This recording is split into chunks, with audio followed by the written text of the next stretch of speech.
Do do do do do do do do do do do do do do do do do. All right, that was That's my that was my sound effect here. that was I like that tune. How's everybody? How's everybody doing? Welcome to another episode of Art Cafe. That was supposed to be the first one in 2017, but guess what? Art Germ took your spot, man. Oh shit, that sucks. Yeah, for reals. Gotta go after this art germ. I don't know who he is, but he sounds very important. No, he's a cool guy. If you go on my channel, like on the YouTube channel of Art Cafe, you can listen to him. We had a cool conversation. He lives in Singapore. He's like a super popular artist over there and generally Oh, over the cool. world. Yeah, What's super his what popular. was his art station? Museum If you station? Google Art Germ, you're gonna find him. Yeah, he's awesome. It was really cool to talk with him too. But enough about Art Germ. Let's talk about the legend, the man, the the legendary, amazing artist, dude. I remember seeing the Skillful Huntsman, and I wanted to kill you when that when that Wait, came out. are you near my? How old are you? I am 34, Okay, 33. okay, yeah, we're close. Okay, all Yeah, right, there you yeah, go. yeah. But I remember seeing that. I also remember seeing Project Offset and the stuff you were posting. You mainly posted on conceptart.org, right? Back in those Yeah, I'm days. kind of old-fashioned, you know. I post like stuff. I think Cision before Oh too. yeah. Yeah, You were back in in the day, Season you too. know, when Craig Mullings and Ben Gao was like the cool, amazing people that everyone looked at during Yeah, that time. Like, all yeah, the best people. I would check regularly to see their stuff. And yeah, I post a little bit here and there. Yeah, I there shared was. my screen with you, by the way, so you can see what I'm doing. Okay, Um, yeah, I want to see your demo. See this? This is yeah, I'll magic. be painting today. Kang is a pussy and he doesn't want to paint. Yeah, Joking. No, all that pressure. I ask my guests if they want to paint. If they don't, they don't. Like it's just very mellow and super easy and straightforward. I like to have something going on the screen though, so that you know whoever's joining us today, and there's quite a lot of people. When the peeps join, so they're not just looking at the blank screen. That kind of sucks. I hated myself too. Although you can listen to it like as a I don't know radio podcast or something like that too. So that's fine. Anyways, so maybe for those who don't know who Kang is, maybe you could introduce yourself a little bit. I'm pretty sure a majority of people that listen to it, or they already know who you are. But hey, like, why not? Sure, I'll do a little introduction. So yeah, my name is Khang Lee. From what Marche said, I started basically Art Center, and then one of the first, I guess, big thing that I worked on was the Skillful Huntsman book for Scott Robertson with Felix Yoon and Michael Yamada. It was just supposed to Ah, be a the little Mike school Yamada. project, you know. It was Arc Center didn't even have entertainment design track yet at that time, so it was really sort of like a little art club we started, you know, Mm-hmm. sketching with people, just pick a room and I think we took Dune the book and just started doing fan art for it, Mm-hmm. and it kept snowballing from there. You know, I think it's eventually got Scott attention with all this, and then he was the only few teachers there that was very supportive of Right. entertainment design. Because at that point, there wasn't much. I mean, there was already amazing people like Ryan Church and Feng Zhu at that point, and Craig Mullings and all those guys there. But as far as the mainstream concept art education, CDA wasn't there yet. Of course, all that Red Engine, all those other school that was before all of that. So back in the day, Right. there was not much tutorials and things like that like it is now. So it's good and bad. I think it's None of that. yeah, it's good that that there wasn't as much competition because there was less knowledge. So if you're actually able to just do Photoshop painting decently, you probably could land a job. But I think now is the quality bar level has raised so much since then with all this knowledge out there, which is awesome.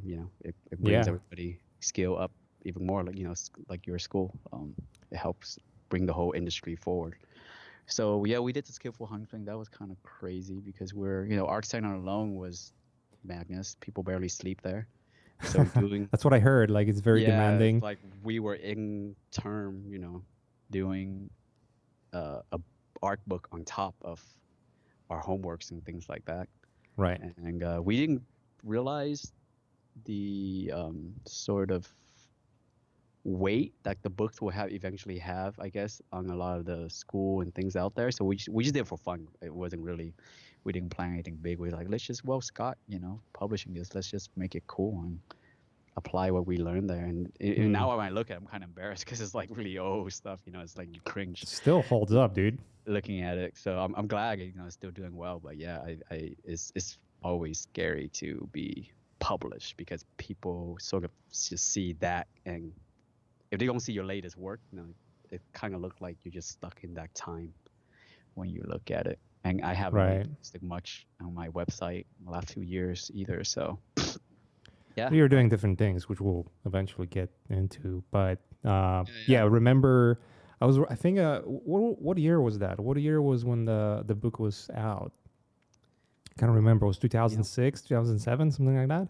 I have no idea. Actually, was that late? I think I graduated from Or Arc maybe Center. earlier than that. I came Hmm. in. I came to Arc Center in 2000. It took me 4 years, 2005. Yeah, you may be right. Maybe around 2006 or Right. five. Yeah, yeah, Because yeah. I remember when it came out, and I was working at Crytek. I was working with Magnus Larbrandt and Jesper Andersen. There was a few other guys too. It was like early days of Crytek. I remember when it came out, and it was just like, I think someone ordered it to the studio, or something like that, and we were just drooling all over it. It's just like, holy shit! Like we just lost our jobs. You know what I mean? It's just like you look because everything was so well done. In terms of like the exploration of worlds and styles. Like you guys had each of you had like a different style of work too, but the subject matter was the same. Mhm. So there was like a really almost like a perfect exploration, like a perfect concept art exploration for a fantasy video game almost, right? And we're Yeah, just drooling all over it. And I remember like shortly after the Project Offset came out, and I was like, fuck, when I saw your work over there, I was like, ah, god damn it, that guy.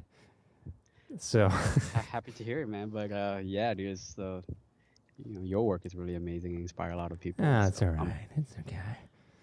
But yeah, so you guys did, you worked, it was like a passion project. So I guess it caught an eye of Scott, right?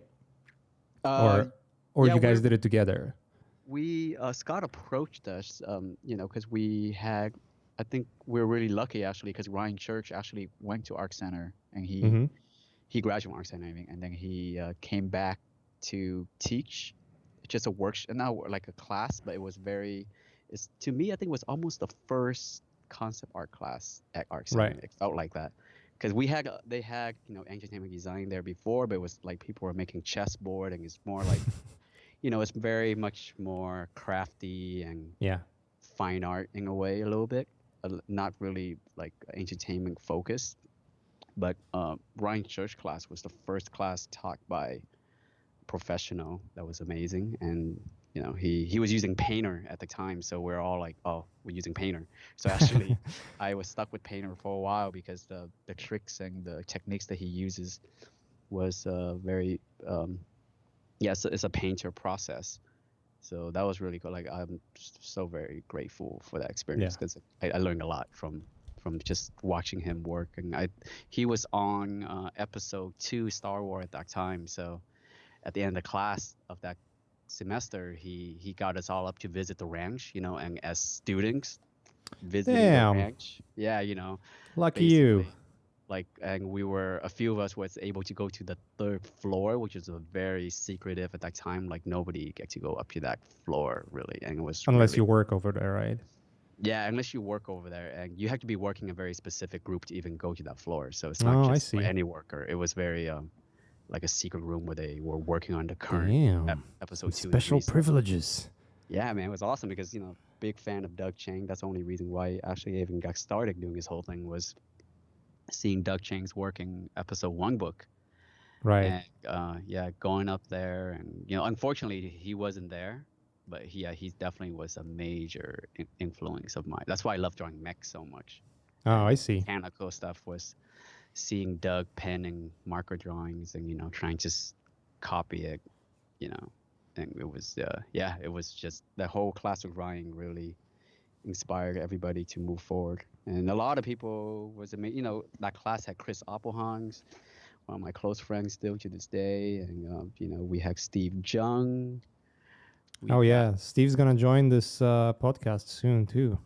yeah, we got a bunch of really amazing people. We got, James Peck was near that term.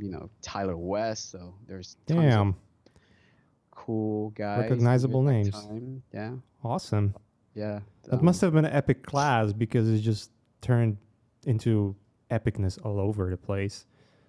Yeah, You guys are it's, just it's cool to slaying. see everybody, because I think my class was right after my graduate, right after Kevin Kevin Chang generation, with Charlie Wen and those guys in the generation before that. So there was like a year or two where it's just a lot of amazing Yeah. guys. That's like the industry leader now in their field. So it was really really good to see that, and really just happy to be a part of it at the beginning because I think like now there's so much information, so it's hard to stand out the way it was back then. Back Right. then. But then at the same time, it was hard back then to get good because you didn't really have. You kind of have to. I was learning Maya when it was Maya Beta. It was Maya 1 yet. I was using Tell me about it. yeah, Rhino 3D. Like we were doing patch modeling. Using isoparm and things that people don't use anymore. Spline to like NURB surfacing, all that kind of stuff. So it was Yeah. to be exploring those things. I remember when I jumped. I think I started with Max. Before I even went into digital painting, it was all Max Mhm. for me. But I was so stupid. I wasn't doing any like poly modeling or nothing like that. It was all like patches and splines modeling. It was just so Yeah, such a silly. pain in the ass. I So remember silly. like doing nerve surfacing and trying to Yeah. get sort of extrusion to Yeah. like you want like an arm to come out from that body. You gotta add all these isopalm everywhere just to pull it out. Oh my god, or Yeah. patch. It's so painful. Yeah. Polygon modeling is like so much easier. But yeah, those were intriguing times. I enjoyed it though. Yeah, it's fun to be experimenting at that. And even at that time, I remember I was the first few guys who brought.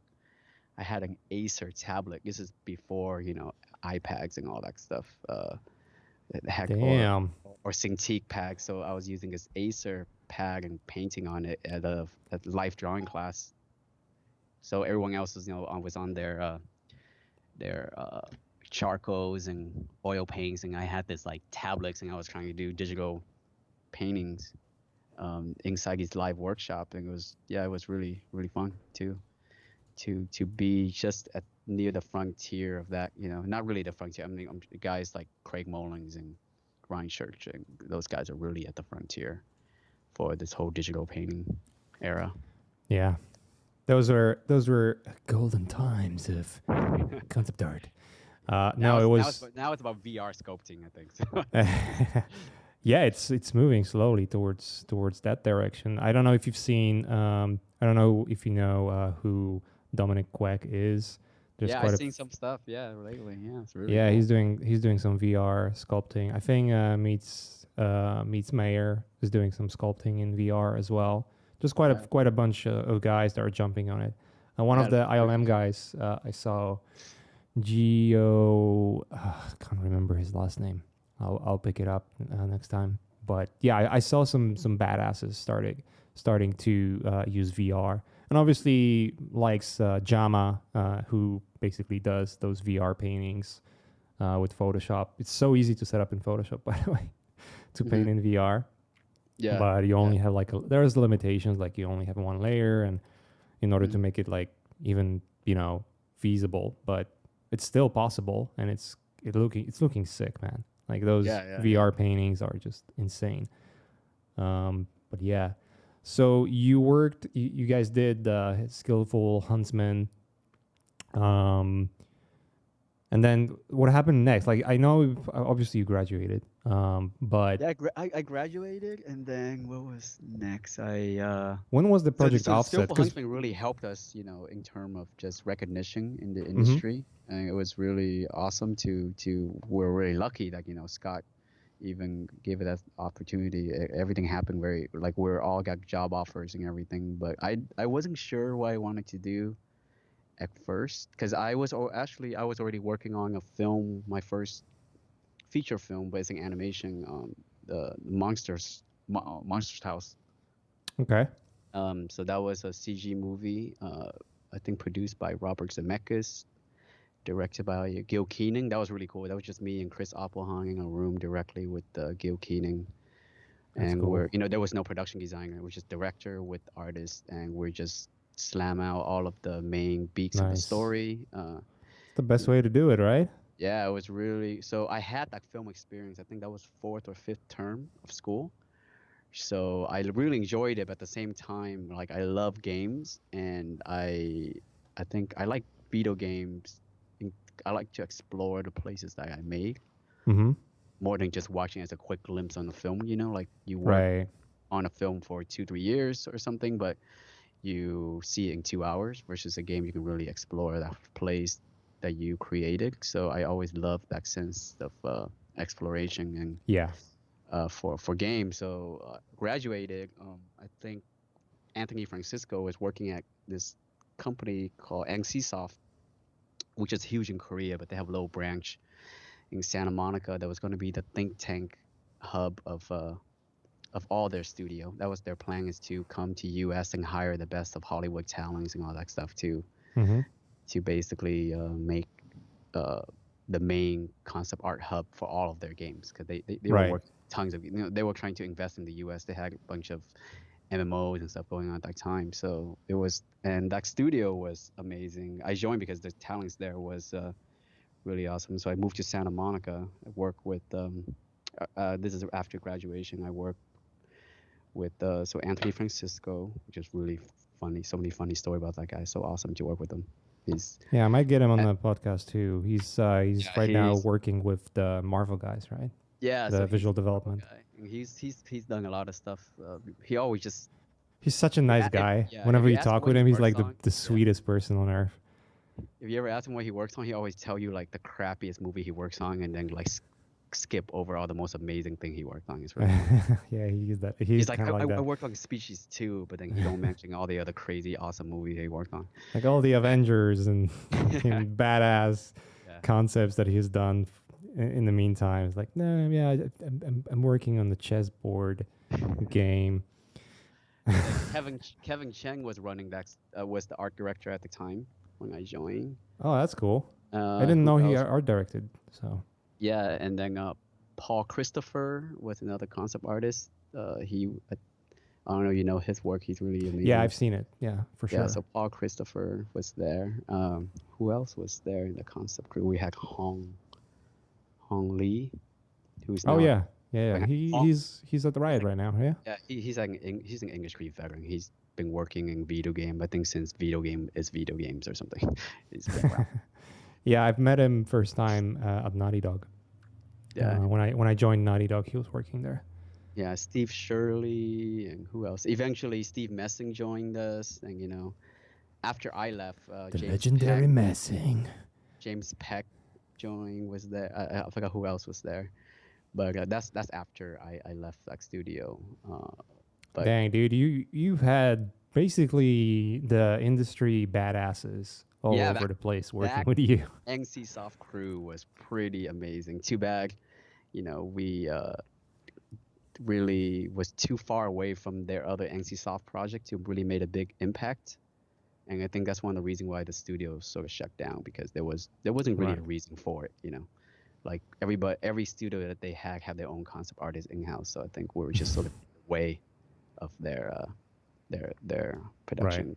But yeah, and there was a guy there named Shane Acker. He was an animator there, but eventually he was the director of Nine, the animation Okay. um, movie. You should check it out. It's really cool. It's like a steampunk puppet kind Cool. of look. Oh well. Yes.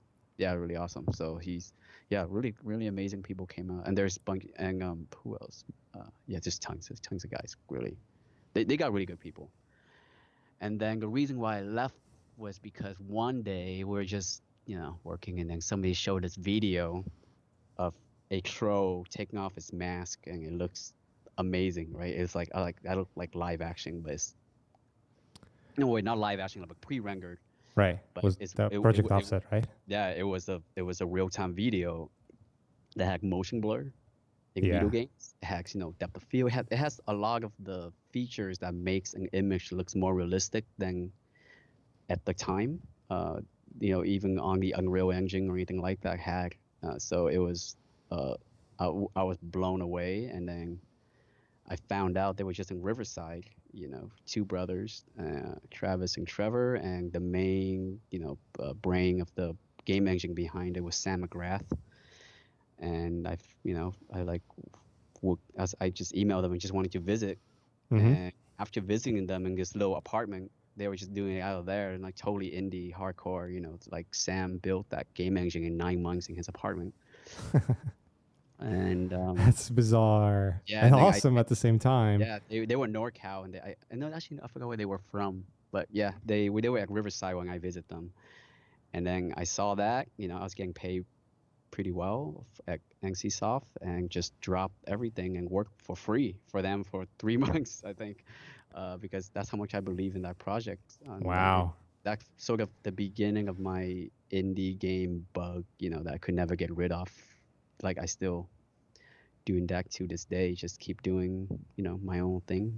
Yeah. And it started off with how much fun I had at Project Offset, working with the guys, and eventually we sold our company to Intel.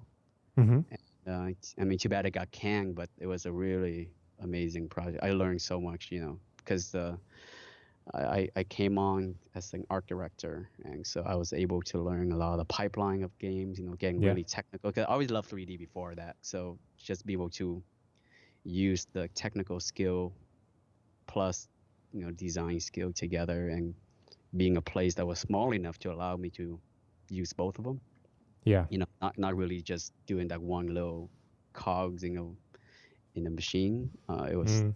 doing concept art someday, and sometimes just let's play around with shaders, and let's do effects and how to build. 'Cause, it's an engine from scratch, so we're learning how to build system to, Yeah. be able to talk to engineer and saying what's needed, what's important to make an image that looks good. How to cheat certain feature to get performance up, but get the quality. Certain like this, it was really fun to just. Yeah. There's so much stuff.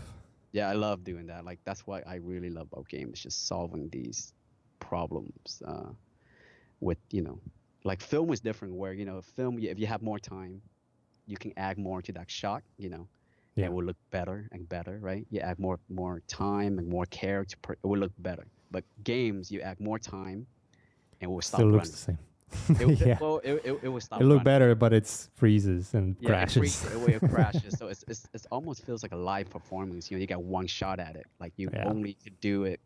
You have to be very creative of how you're gonna do fur, how you're gonna do cloth, how you're gonna do this, post effects, and what you take and what you Yeah. like like a game like Shadow of Colossus and Eco, and Resident Evil 4. Those games they really cheat so well and so beautifully. Yeah. And I just yeah, I'm still sort of obsessive about that whole image making in real time. And Yeah. Yeah, dude, I remember seeing that troll demo, and then I think it was there was like two demos released. One was with the dragon, Yeah. and one was with like the castle and the troll, and like it was just so crazy. Like everyone was looking at it was like, holy, like how it was even done. And then If you were there and you see what was happening with the Crow Castle and stuff, you'd be pretty laughing.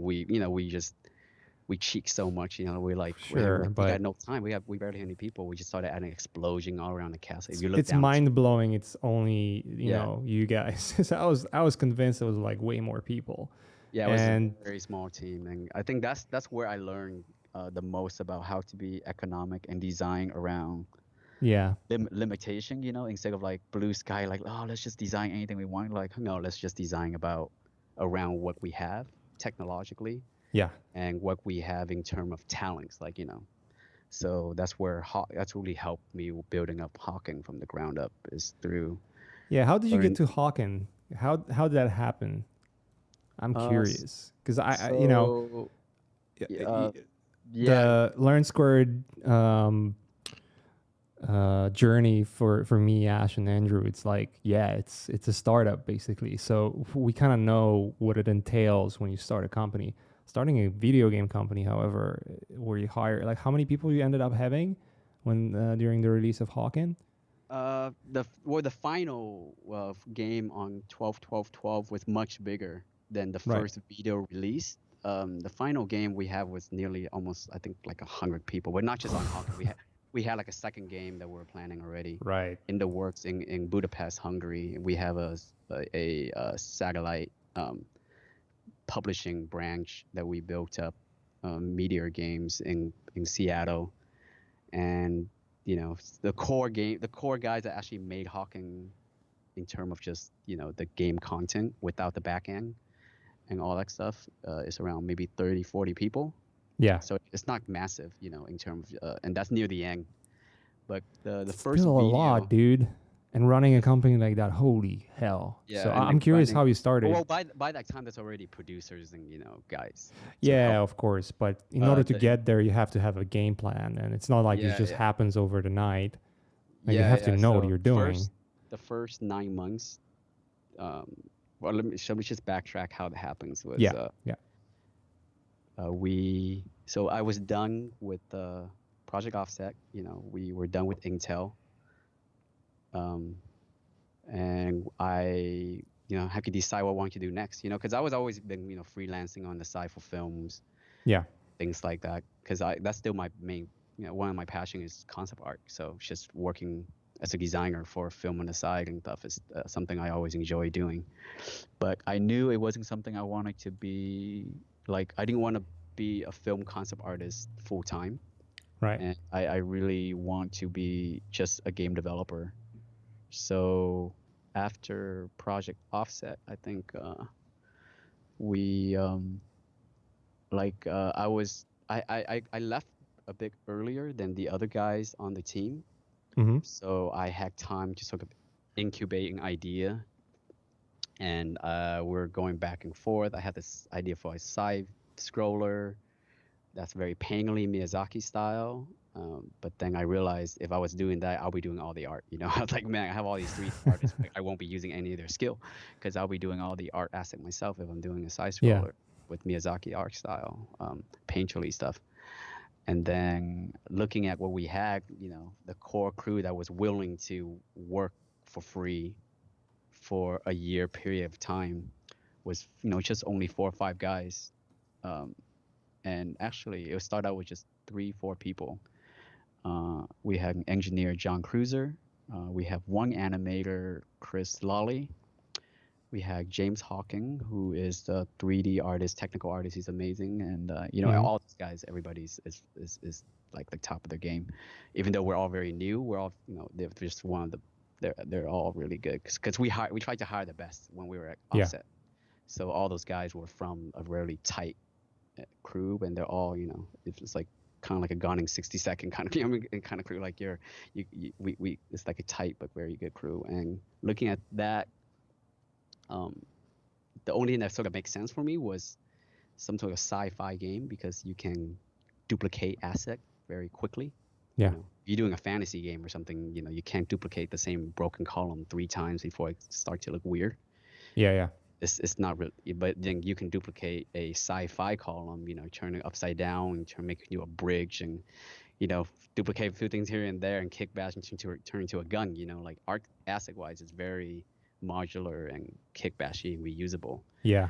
So that's where a sci-fi idea came out, and then you know, I was like, well, I can't really compete with the big guys out there, so let's pick a genre that you know that was popular a while ago and hasn't really surfaced. So I love Mech Warriors and Oh Virtual, yeah, Mech Warrior was the yeah, shit. and then Steel Battalion, you know, and then there wasn't Yeah. any for many years since, like actually for almost 10 years or something. It was just there was no mech games that much, except some from Japan, but they're very, you know, they're very floaty and Yeah. they're not heavy mechs that I grew up loving to play, like Mech Warriors. So Right. it's like, well, I guess mech game makes sense. We have one animator. We're not going to do much animation for characters. So Yeah. let's do a mech game. So I just started doing concept art for that. You know, got one image together and just getting to, because I know how to use Unreal Engine, and James was helping at the same time, and Mm-hmm. we just started building from the ground up. And yeah, it's just us 4 people, and then eventually we got interns that was interested, and you know they were all fresh as well. But it's, you know, it's good to get young talent, young people that's passionate, because you can train them. You know, a lot of even industry veteran, they have like bad uh, old-fashioned way of working, and Yeah.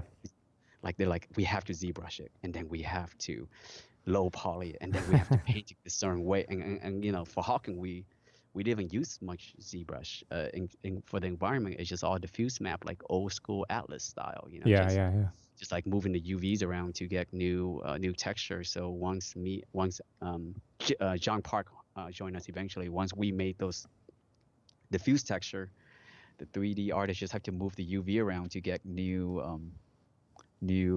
like mechanical shape for the buildings. You know, they don't have to worry about the art style or anything, because the Right. texture Right. has been made. You know, like, and there is no unique 3D atlas from ZBrush to follow. So it's less in terms of managing it. I don't have to worry about keeping everything cohesive, because the pipeline was the most important thing. You know, the art talents is not as important. It's important, but it's not as important as the pipeline that's laid down. The pipeline that laid down allows a sort of a new artist, like a younger, fresher artist, to come and still get high quality things. So I think that's important when you're starting out, and really think about what's the limitation, how to build a pipeline that works with your limitation. And then we uh, we did that for about 9 months, um, with 9 people. By the end, we have 9 people, like 3, 4 interns. We got sound person help out. We got, you know, Shadi, who's doing our UI, our music, and our sound effects. He's amazing. He's really talented. He's doing his own indie game right now too. So there's just tight crew. We got something that we're kind of happy with. We didn't realize how well it was going to be received. We just sort of released it overnight. You know, Mm-hmm. this uh it's basically just gameplay footage, raw gameplay footage that uh I sort of edit and recorded, and we were using the Unreal sort of demo rec system to look like it was a cinematic. So we're recording. We're basically jumping as a bunch of mechs, you know, moving around. I was just Yeah. directing the shots, and then basically using camera in that demo rec and picking shots that looks cool. So we didn't really have. It wasn't really a cinematic. It's basically a recording of a bunch of people just jumping around, you know, dashing, looking cool and stuff like that. It was all real time, which is really cool. Like there was nothing fake about it. We didn't really. It was raw gameplay footage that we really used, and we released it. And I think with overnight, it was crazy. The we got 300,000 views um, Whoa. That's on that's YouTube. crazy, dude. We came to the top of Reddit, #1 on Reddit, which Damn. I didn't even know what Reddit was at the time. I wasn't that I didn't even know what that was, and I didn't realize the impact it had. But yeah, and and then we released a second video of actual raw gameplay a week or two later. We had both already, but Right. we kind of like Like delay it a little staggered bit. it. Yeah, and then so the second one was even more popular.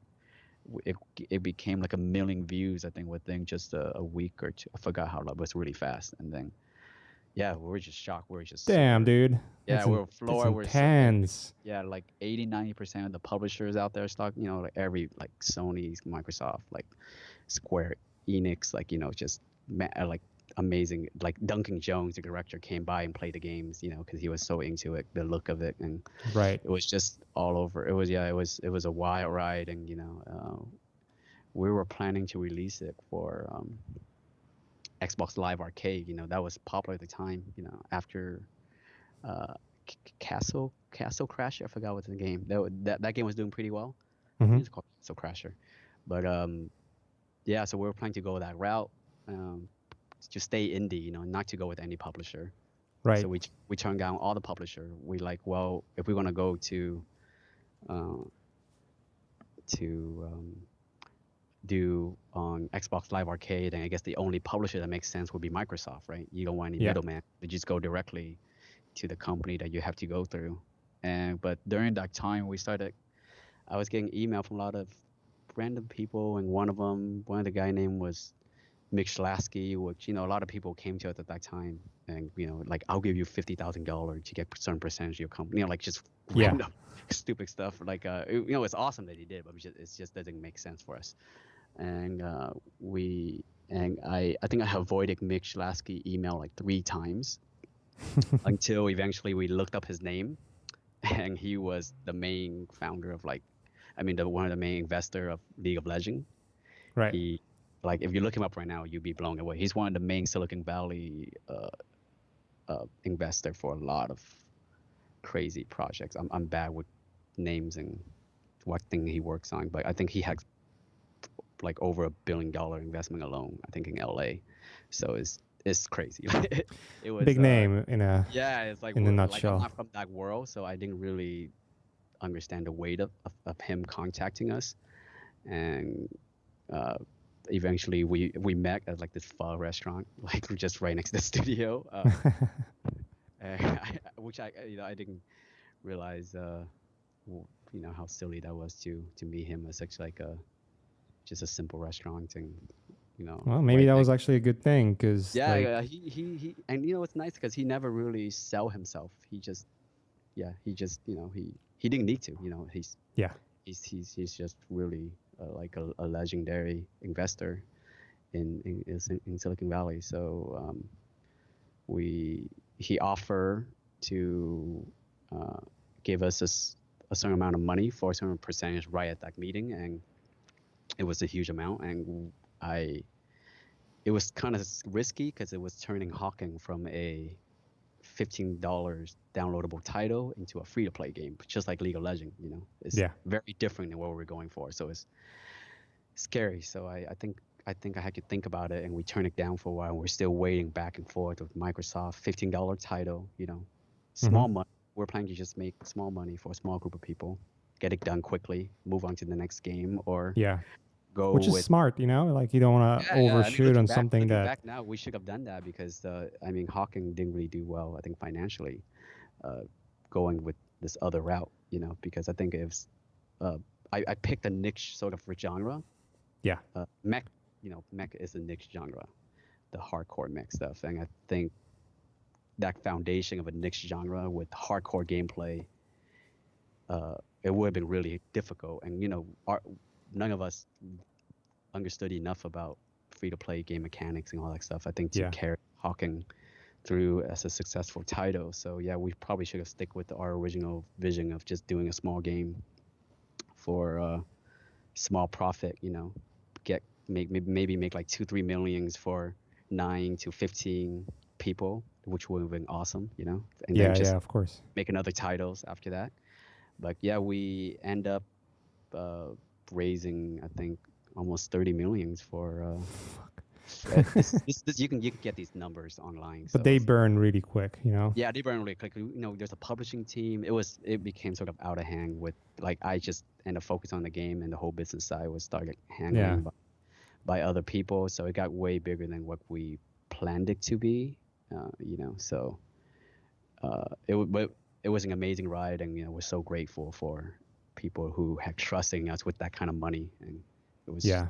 like we met tons of amazing people. We had that was, yeah, definitely something, one of the highlight uh, of my whole career was just the whole experience of building up from the ground up Yeah. tight crew to a company of 100 people, and then having it sort of fall apart and didn't do so well, and now back to doing indie gaming and film freelancing again. And to me it doesn't is people always ask me, man, doesn't it feels like really difficult, like really hard, but I enjoy the day to day is probably the most important thing for me.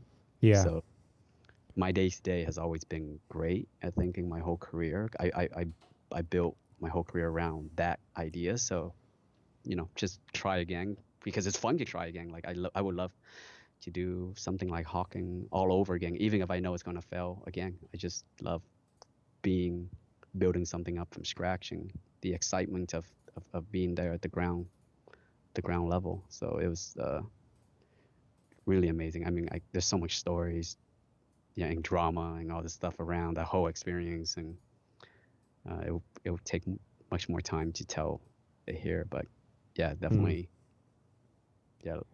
Having Duncan Jones even just stop by, Yeah. to office to play Hawking I was like, oh my god, he did Moon, like I love Moon, and having the guy being a fan of the game and come by and hang out is really cool, and a lot of things like that. Yeah. You're having your own studio right now too, right? Yeah, You're yeah, still yeah. doing indie games. Yeah, so I'm trying mobile right now, and maybe we'll eventually do another big AAA quality project. But right now I'm just doing mobile games. I love Smart. doing. I mean, it's scary. There's way more. It's like I think it's like 900 mobile games come out per day or Yeah. something. You So have to be. the You have to create competitive, something really yeah, cool. the competition level is insane. But I do like how small you can be as a It's mobile lower game. risk though, isn't it? Yeah, it's lower risk, and there's a chance to be really successful. Very slim, tiny chance, but it's low enough of a risk that I can try multiple times. Yeah. I can launch multiple titles and see, and I'm having fun with it, doing all the artwork myself, and Which is the most important thing. You want to have fun, like especially knowing you. I know you enjoy just creating things that are fun for you. So yeah, yeah. Like I mean, even when I work on a big films, I sometimes I just enjoy doing even a UI for my own game more so than doing an epic paintings for a big movie. I don't know why that is, but I just tend to just enjoy doing I my think own I thing know why. Because more. all of them are the same. That's why. It's like once you work on 2 or 3 movies, it's just all the same, all the same. So Yeah, yeah, it's weird. I mean, I feel like my career. Sometimes I wonder what my career would be like if I'm just like I had been like film artist, like full time, and you or probably do well, like or really well. I work as like an art director at a big game company instead of doing my own small thing. Or like like Right. there's so many ways you can take your path in life, and even looking through back all of that, I think I'm kind of glad I picked this sort of more risky and fun path of just kind of like what you're doing now with Learning Square. Just do your own thing and see where that goes. Yeah. It's much more enjoyable. It's it can be mental. I'll tell you that, Yeah, and you know for sure. this. Yeah, for But sure. it's much more rewarding at the end of the day because it's almost like it's your own baby. Every the success of what you do is all in your hands. There's nothing else that will stop you from succeeding than yourself. Yeah. And having that in mind and having that somewhere back in your head, it sort of like gives you that extra motivation to do something else and try new ideas and be even more risk more, because you don't have a luxury of risking when you're working for a client. Like you just don't. Like you have to do the work that you're asked to do because otherwise no one will pay you or worse, hire you again. So Yeah, definitely, definitely. You're You have to sort of push yourself, and I think it's a risk to do indie or build up your own business, but I think it's a risk to just stay stagnant where you are as well, because Yeah, I look at concept art kind of like a basketball player. There's only a certain amount of lifetime you can do it at a pro level. You can't yeah. really compete with you can, but it's really be difficult to compete. Let's say I'm the age of 50 Mm-hmm. doing concept art, keeping up with all these 100%. latest softwares, all these new tools, and then competing against a younger guy who's very passionate, who has a lot more energy than I do. And I think it's a risk to not be self-sustaining at some point and still relying on living from paycheck to paycheck. You need Yeah, some at sort of least try to save money if yeah, you need some anything. sort of passive income. If not, go into real estate or something. Basically, something besides Or just get that doing concept art. 401k Yeah, ready. yeah, for the rest of your life, I Um, think. but yeah, I agree with you. I mean, the technology and software and hardware, it's all changing so rapidly that it's just like it's impossible to know what's going to be in 10 years. Yeah, Yeah, I think it was much more smooth ride for folks that started way earlier than us. All of those veterans from the film industry, the guys who's been working there for 30, like 20, 30 years in film. It was much easier to get a job back then because there was like no competition whatsoever. I want to try to get Paul Osimo on the stream one day because he can tell you some stories. But it was easier to get there, but it was like very hard to know about it and actually be prepared for it too. hmm Um, but if you were prolific and you wouldn't have like ego issues and you would actually try to do and keep up with the technology, basically, right? yeah, Then you would stay afloat. So yeah, yeah. a lot There's of there's guys, guys yeah, there's guys now, like I think in their 50 or 60, yeah, and they're they're they're doing doing really well. amazing. They're like they learn Photoshop. They learn all the latest 3D tricks. They know more than I do. Yeah. I'm actually got been kind of lazy the last couple of years. I'm focusing more on the game tools and not really on the concept art tools as much anymore. But yeah, I think it's very possible to keep up. It just feels very tiring in a way, like Yeah, you're yeah, yeah. this sort of race all the time to keep up. So I think unless you enjoy that, I definitely think everybody should, work 10 years or something, 15, but at some point start thinking about, your own business. It doesn't have to be art, it just be something else completely different. But think about ways to, what you're going to retire on. Yeah, Not, yeah. I agree. I agree. Um, Dude, let's jump some questions. Let's do some questions now because there's quite a few. And we're getting closer to the end of the stream, and I just want to see what people are asking about. Uh, Kangli is a motherfucking god. Yeah, I agree. Let me try to find a You don't know question. I'm in my underwear right now. All Speaking to you. right, I found first one. Hello, guys. How do you push yourself to work hard, and how do you know if you are on the right track or in the right track? I think the most the most important compass for me is, I think I already mentioned, is if I still enjoy it. If I'm like just struggling, I'm stressed out, I barely have enough sleep, and I think that can happen a few times here and there. But if you're always like that, or you don't feel good when you're working, you're probably not on the right track. Yeah, I don't I really don't believe that you have to suffer to become a better artist. You should work hard, but you shouldn't be suffering mentally, and you have to, uh, if you don't enjoy it and you're not healthy enough to keep going, you're not going to last that long. You're going to burn out very quickly. So I think, um, keeping a good sleep schedule, you know really.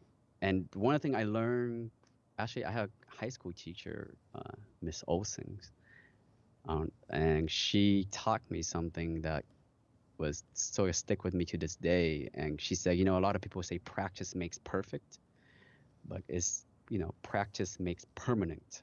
I was like, oh crap, that's really scary, because that means that even if you practice very hard, but you're not practicing it in the right way, you could be permanently stuck and sort of stuck Right. forever. So Building the wrong practice, habit. yeah, building it wrong, and it's even worse, even harder to break that habit. So I Mm-hmm. think making sure that you're learning from different sources all the time. Don't just idolize one teacher or one way of working. You know, basically, if you learn a variety of from different sources and be very logical. I think a lot of really good artists are actually very logical people.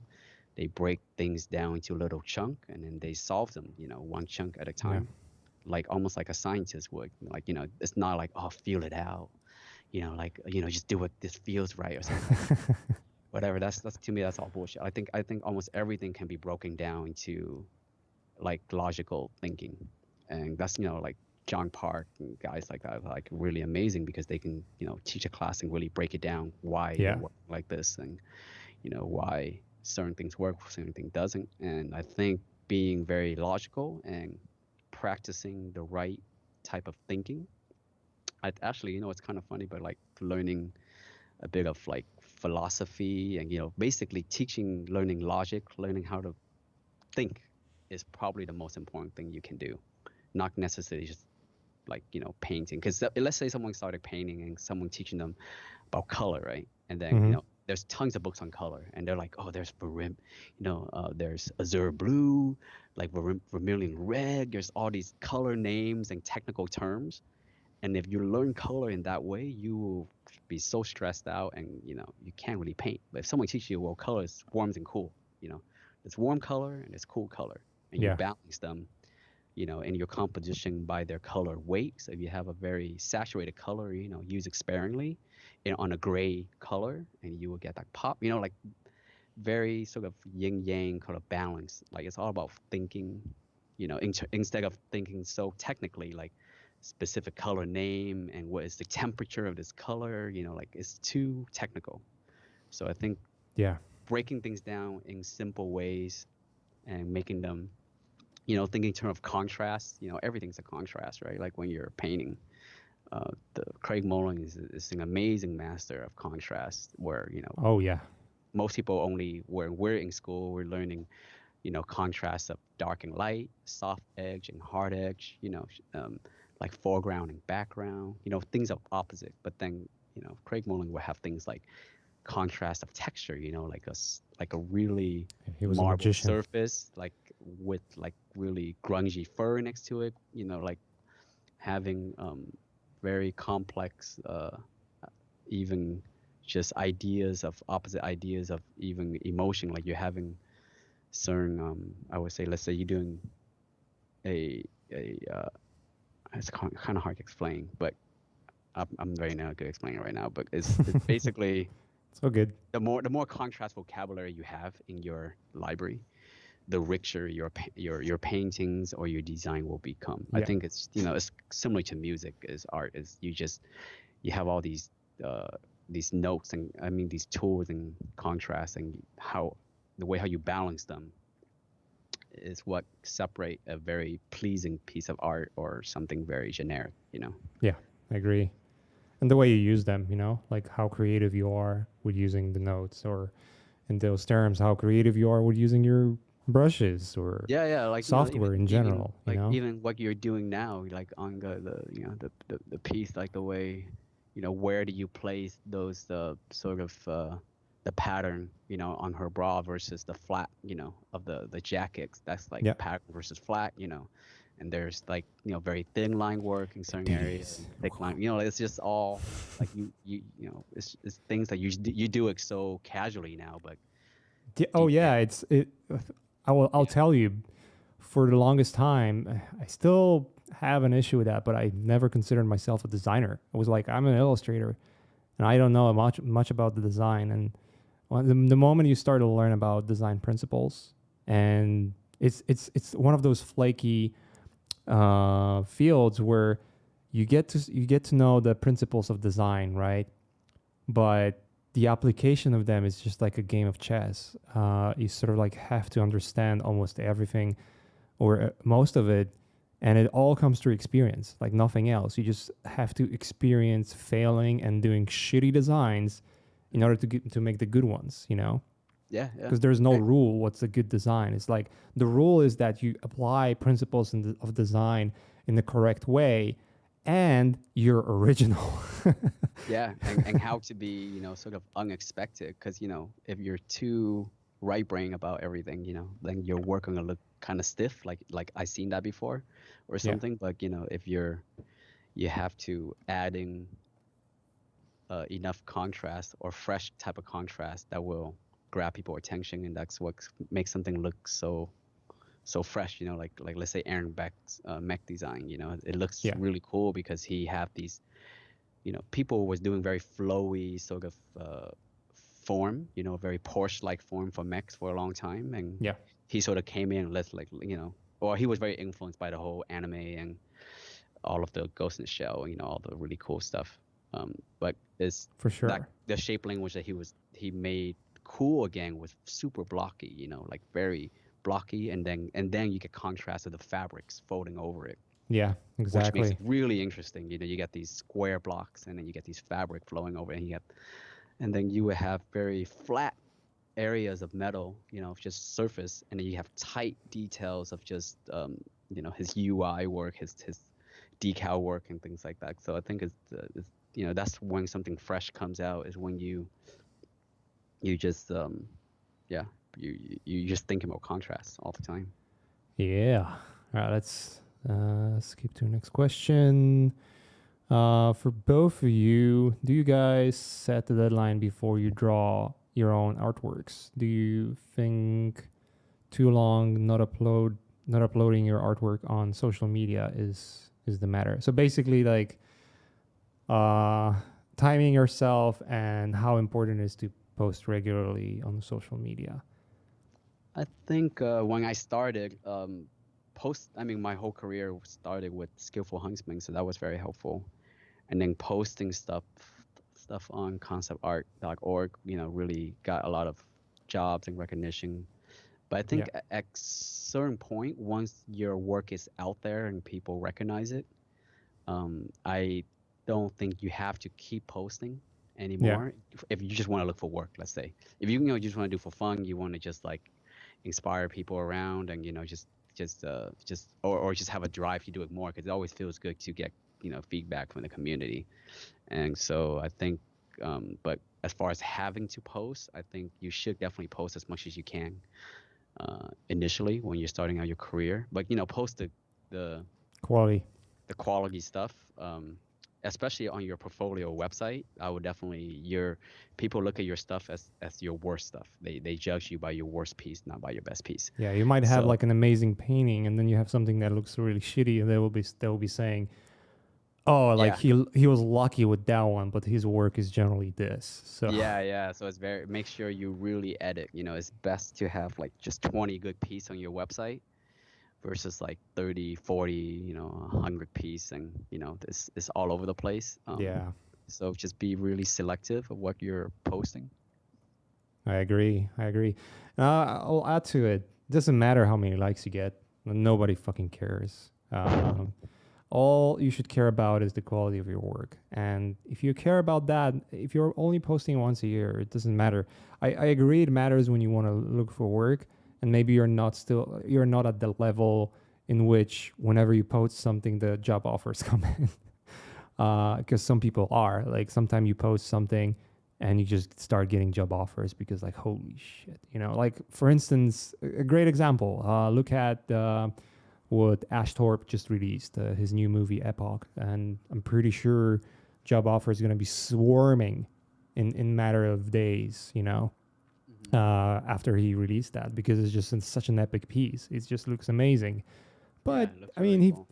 he did it like how many? I think he spent a couple of months with his buddy Chris to do it. Like they haven't been posting anything, doing anything, and trying to pump it up. No, they just release something that is completed and that they are happy with, and that's what you should do. If it's your personal work, focus on being happy with it, and don't look at what people are saying. Like unless it's like unless you're looking for a critique and you're looking for actual feedback, then just filter through the feedback that makes sense. If someone is just like, oh, it looks like shit because the head is too big, um, well then just look, I guess, look if the head is too big or not. But if you think it's all right, you can easily ignore, unless there's like a lot of people saying like, hey dude, yeah, actually the head is too big.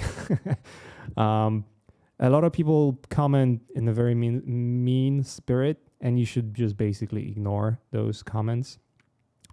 Take comments that really bring something to your work, and be, but that's with the prefix of having your ego in check. If your ego is like, through the roof, and you think you're a fucking godsend, or you just grab the god by the leg, or I don't know, you're the new Jesus Christ of concept art, then it's gonna be painful because you're not gonna get work. Um, but if you have your ego in check and you're open to criticism, you don't get upset that people might not like it. But you find like you find feedback useful and helpful, then take it. But if you do it for fun, then I don't know. I personally don't time myself anymore. I know I can deliver work on time for clients, and that all matters. If I need to do a client work, I'll do that. For my personal work, I just want to do something that is fun. It's like you, Khang, right? You want to have as much fun with the work as possible. You don't want to be burned out. So, yeah, keep that in mind. So, Yep. Another question regarding freelancing. Me and many other novice artists don't really know how much money you should be charged per day. Do you have any advice on how to figure out the appropriate price? I think it's different for every artist. Thing it depends on where they're at in their career. But I think, I mean, at the very least, you should be getting paid, like even just starting out, or even if you're in school. I would say actually I shouldn't say at very least, because I work for free for Project Offset. So I say if you're just starting Work for out, then free. work Work for for free. free, Yeah, people. work for free. Even a lot of guys on Hawken work for free, and now they're working at Riots. Yeah. And with great salary. So I think, when you're starting out, I wouldn't worry so much about getting paid. I think experience, because think about it, you would pay a lot of money to go to a school, right? Hmm. Why wouldn't you work for free and then learn at the same time, or work Yeah, for you're a probably gonna learn the most yeah, in the actual was- project. But yeah, that's granted that the project is actually something good. Not it's not your stupid friend that yeah, you just make consider a sure you friend, but learn. he's just trying Make sure to you're not just like butt fuck you for free labor, basically. yeah, make sure you're not like just getting coffee for people all day or something, you know. Yeah, But yeah. if it next sometime people, they still pick things up. So I think, but let's say you're asking, you're good already. Your quality is, is good enough to get paid, and you work on a couple projects. You already you put in your bags. I mean your time. You work for free before, you get paid very little before, and now you want to get paid decently to make a living. I would say at least, 200-300 per day if you're living in the U.S. In other countries they have That's the lower, minimum. Yeah. so you can live for less than that. But I think in the U.S. at least 200-300 per day. And you should definitely always charge by, if you can, charge by your day instead of by the piece, just because they can always drag out a piece forever, right? And Yeah, then yeah. you got just editing something that you think you're gonna get done in one day, end up taking up like a whole week or something of your time. So it's not really worth it to get paid by the piece, unless you say, okay, I'm gonna charge you this amount for the piece, and then after that I charge you this amount per hour or per day for revision.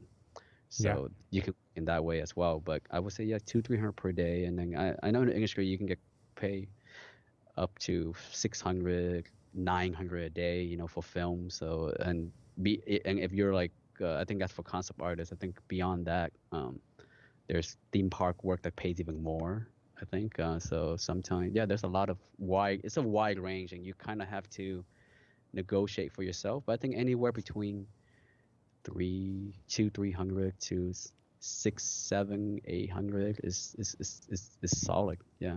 Yeah. You can always get to levels of I mean, there's The guys that get concept paid gods that more for get that, paid, yeah, more. and if you get really fast, you can get you you you get paid more than that just because you're just you finish it so quickly. Yeah, you Yeah. can pick up a couple of projects at once and do it that way, and just you can slay them during the day and just make a really good money. But that's for the folks that are like slayers, the absolute, like when you go on ArtStation and you see that one piece that is just blowing up, and it's the guy who worked on 20 films already, and he's a god. It's like even the picture itself glows on your screen because it's so good, because that person has that aura. Yeah, those are the guys that can dictate like how many projects they're gonna pick. Yeah. So I really should pressure that if you're starting out or if you're very passionate about something, don't be afraid to work for free, for a short period of time, not for like a year or something, but for a couple Yeah, months, but don't if don't get caught by, like, let's say a game company offers you, hey, you can do like the 20 images for us, and gonna get exposure, and you're not gonna get paid. Like, don't do that. yeah, definitely. Because even for Hawking, I think I never thought people would work for free, so I never asked. Yeah. And then they came to me offering to work for free just to work there. So like, well, I guess if you want Well, if that to, happens, then for yeah. sure. I was like, if you want to work for free, I can't say no to that. But I didn't realize that there was people out there willing to do that, and I forgot that I did that for Project Offset. So I was like, well, I guess Because you you really really, wanted it, yeah, because I really But wanted it. Yeah, so in general, if it's a big company, a big studio, don't work for free. Don't don't do this. I but mean, definitely, if if especially a big company, they probably won't. They're not even legally allow you to work for free. I think yeah, they'll get well, it sued. depends on the country, I guess. But Yeah. Are you talking about your past here? no, I have never worked for free. Like, I've never done it. I've done it where I thought I'm gonna get paid, and I think once it happened once that I wasn't, Hmm. because it was like no contract. That's another thing you want to avoid. Like, just always have some written contract. Yeah. Now, if You know, Miyazaki asked me to work for free for a few months, I would gladly fly over there and be his slave. that's a That's what I different mean. story. Yeah, that's what I That's your mean by idol. So yeah, or if Mobius was still alive and he asked me to come help, for sure. I'll pay him to work for him. So Yeah. So in those cases, yeah, pay them, pay them. Let's get one or two more questions, right? And then we're gonna wrap it up about that. What do you think? yeah, go for it. I thought you were just Any recommendations for buying a new computer? I think you can answer Nah, that. yeah, I we're not I have no IT. idea. I was using Intel 3 for a long time, so I don't think you should ask me that. Let's see. There's a question. Have you been working in the industry as a concept artist? Sorry, I have been working in the industry as a concept artist for 2 years now. What areas would you recommend I focus improving in my job more potentially, and how was it to work on Ghost in the Shell? Like, that's a question to me. I'll answer it at the end. Well, I'll answer the Ghost in the Shell portion, but like, what would be the areas you would recommend for me to focus? First of all, we don't see your work, so it's gonna be hard to tell. But maybe just in general terms, we could give some idea what to do in order to improve, right? Yeah. Yeah, go ahead, man. You want to say something about this? Are you talking to me? Yeah. Oh, wait, what's the question again? I'm like zoning out. I thought you were talking about this too. So the guy is working 2 years in the industry, and Mhm. he's thinking about where he can improve, like what areas he should pick up to Oh, improve. to focus on? Yeah, yeah. I think in terms of just the amount of work available, character design is probably, or creature design is very hard to get job because there's so few of it, you know, available. So if you wanna put a skill out, you wanna work on a skill that basically at least have more chance of getting a lot of work, I would do a lot of environment because there's always tons of environment, in theme park and film and games. So I will focus on that area. And if you are focused Mm-hmm. on that area now, definitely learn all the 3D softwares you can, and all the Photoshop skills, and there's tons of information out there. But yeah, definitely character. There's less work. Environment. There's more work. Props and stuff. There's always a lot of work.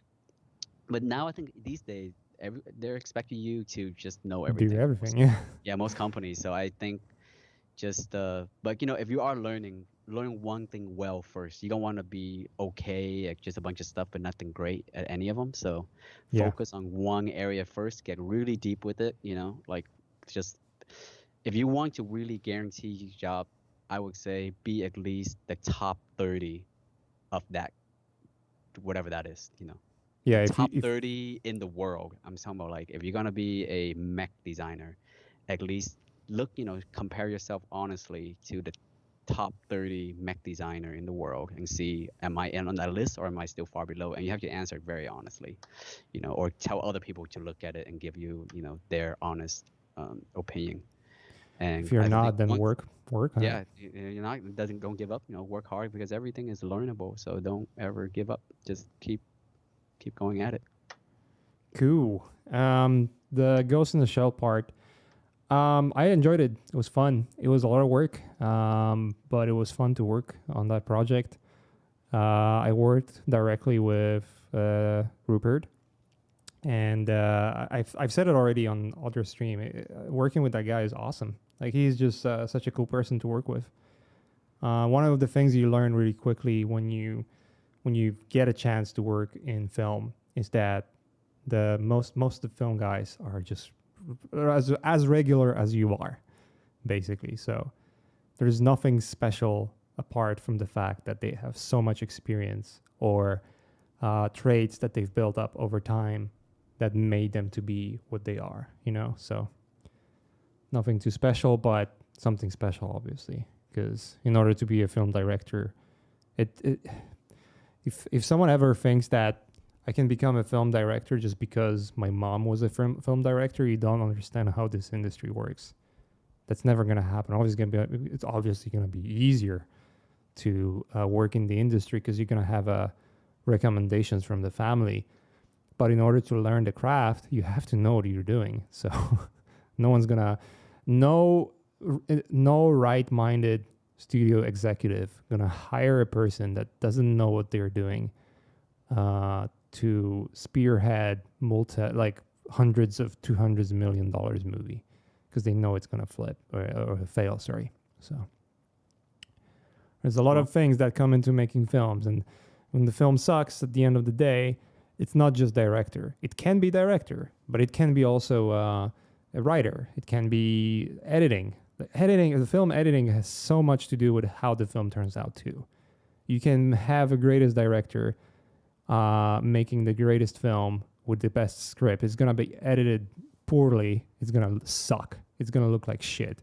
So there's just so many layers to it, and you get to learn it when you're on the set. Like when you work on the set and you see how many people are there just to shoot 2 seconds of a film, how crazy it is. It's just like you get a whole different appreciation to filmmaking anyways. So I'm gonna end with that. Anyways, dude, that was awesome. That was great. Man. It was fun, dude. Was it the first podcast interview you were ever on? I think so. I'm usually Breaking the ground. Yeah, I don't like hearing the sound of my own voice. I think so. It's all right. Yeah, you sound okay. It was fun to just reminisce and remember all the stuff actually. So yeah, that's to cool. share with I mean, people. Some people don't even know, what happened to Hawken or what happened to Offset. So I think it would be it's good to just share it. I've heard all of that already. I mean, we worked together at Riot Games for a while. I'm probably gonna be back there, working with you guys soon. We'll see. But it was fun, dude. And I've met you there. You've told me all those stories already. But it was fun to sort of like go through them again and get some more insights from the people that decided to join us. And your stamp on the project. Yeah. It's gonna be fun. We cannot obviously tell what we've been doing, but it was definitely fun. It is fun. So anyways, let's wrap it up, guys. Thanks for everyone who decided to join us on this live stream. And if you're joining us and watching this later, Thank you too, guys. Yeah, next week we're gonna have David Levy and Aaron Dang, Lemonik. David Levy. Oh Hell man, yeah, David is totally down to do a stream with me. legends. The legends. Talking to Andy Park from Marvel and Steve Jung as well. So those are the names that are gonna come up. So, anyways, guys, awesome. Thanks a lot. Thanks for being here, and have a good night. All right, thanks Peace. guys.